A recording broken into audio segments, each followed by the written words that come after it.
السلام عليكم ورحمة الله وبركاته. ازيكم حبايبي عاملين ايه؟ يا رب تكونوا دايما بخير وفي احسن حال. اهلا بيكم في مطبخ شهد. زي ما انتم شايفين كده احنا بقى مطبخ شهد بس بره المطبخ. النهاردة فين كده عاملين روتين كده في البيت اللي في الارض الزراعية اللي هو عنده الفرن يعني. هنعمل ايه؟ طبعا ربنا رزقنا بجوز الحمام ده، وهننضفه كده ونروقه ونظبطه ونخليه حلو ونضيف بالشكل ده كده. وهنعمل ايه؟ هنعمل الرز المعمر بالحمام ان شاء الله، بس طبعا هنعمله بالبصل المكرمل. يعني ايه بالبصل المكرمل؟ هتشوفوا معايا في الفيديو احنا هنعمله ازاي. وطبعا انا هعمله هنا في البيت هنا على الطباخة وانا قاعدة كده، وما شاء الله اليوم ده كان يوم مطر، كانت الدنيا مطرة عندنا وشاتية. وبصراحة كنت حابة بقى اتدفى كده، فقلت لازم بقى ايه اعمل الصينية ديت او البرام ده او الطاجن ده زي ما بتسموه زي ما تقولوا عليه. جبت الصينية كده وجبت بصلاية كبيرة وقطعتها قطع صغيرة بالسكينة بالشكل ده كده وزي ما تحبي يعني. تمام، بالكبة بالسكينة زي ما بالمبشرة اللي يريحك. وكنت جايبة كده معايا كده ايه معلقتين كده ايه زيت او سمنة اللي يريحك، وعايزة تحبي تحطيه حطيه. انا هنا حطيت زيت، وبعد ما الطاجن يستوي بعد كده بسقيه بالسمنة. تمام كده. شوحت بقى البصل او حمرته خليته ياخد اللون البني اللي انتوا شايفينه ده. ما تستغربوش، انا عايزة اللون البني ده علشان ده اللي هيخلي لنا الرز جميل وحلو جدا جدا. ان شاء الله تجربوه مش هتندموا ابدا ابدا انكم عملتوه بالشكل ده. بعد كده بقى حطيت الحمام بالشكل ده كده علشان احمره واديله تشويحة حلوة جدا مع الكبد والقوانص. انا عايزاه هنا يشرب من طعم البصل المكرمل اللي معايا ده. ليه بقى؟ لان ده هو اللي هيخلي معايا الطاجن طعمه حلو وطعمه جميل.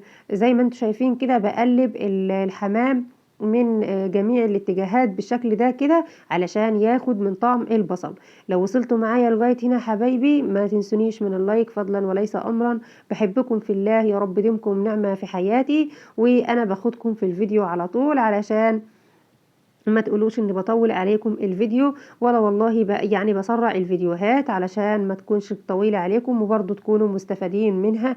احنا طبعا بندي معلومات وربنا يجازينا كل خير، اللهم امين. وان شاء الله تعملوا ويطلع من ايديكم احسن حاجة تعملوها بامر الله. هنا خلاص شوحت كده الحمام حلو جدا جدا واديته تشويحة وتحميرة بالشكل ده كده. طبعا هو لما هيدخل الفرن هيحمر معايا اللون الاحمر خالص. وهنا بقى هشيل بقى الحمام وهسيب القوانص بس والكبد مع البصل، وابدا بعد كده اضيف عليهم كمية الرز. طبعا الرز هنا عاملة عبار الصينية اللي انتوا شايفينها دي. ممكن تعملي تحطي الرز في طاجن تاني وتاخدي الحاجات دي تفضيها، بس انا حبيت اختصر الطريقه علشان انا هنا في البيت ده ومعيش مواعين وما جبتش مواعين غير المواعين ده. فشلت الحمام كده حطيته في طبق كده تاني وضفت بقى نص كميه الرز بالشكل ده كده. وهنا كنت حطيت للحمام فلفل اسود علشان الحمام بيحب الفلفل الاسود. بس طبعا انا قطعت من الفيديو والله وبقطع منه علشان اختصر لكم الطريق. طبعا انا حطيت الفلفل الاسود للحمام، وحطيت برضو للكبد والقوانص فلفل اسود تبلتهم قبل ما اضيف الرز.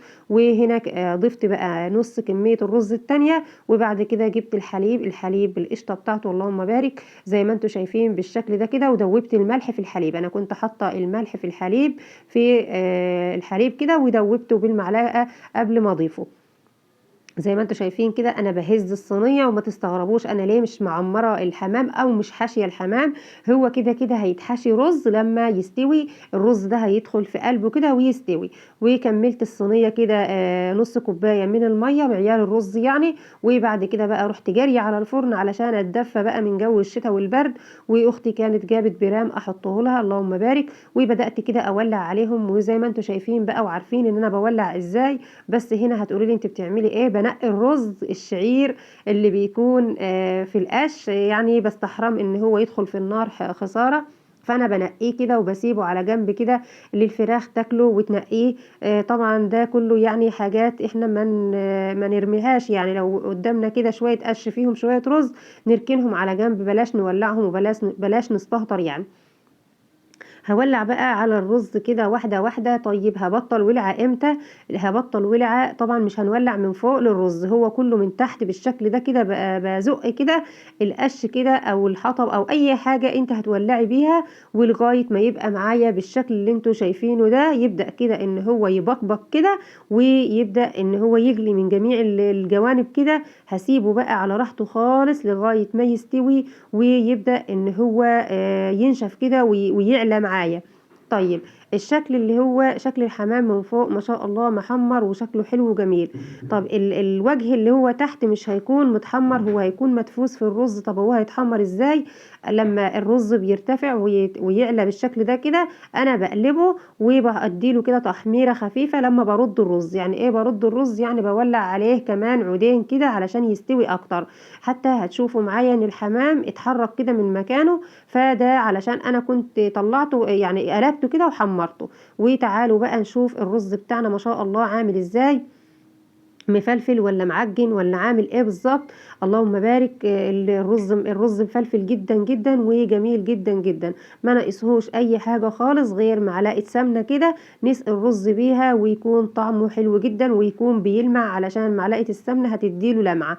وما شاء الله شايفين الرز جميل جدا جدا. لغايه هنا حبايبي يكون الفيديو انتهى. يا رب يكون خفيف ولطيف عليكم، بحبكم في الله. يا رب ديمكم نعمة في حياتي، وإن شاء الله أشوفكم في فيديوهات جاية كتير. أسيبكم في حفظ الرحمن، والسلام عليكم ورحمة الله وبركاته.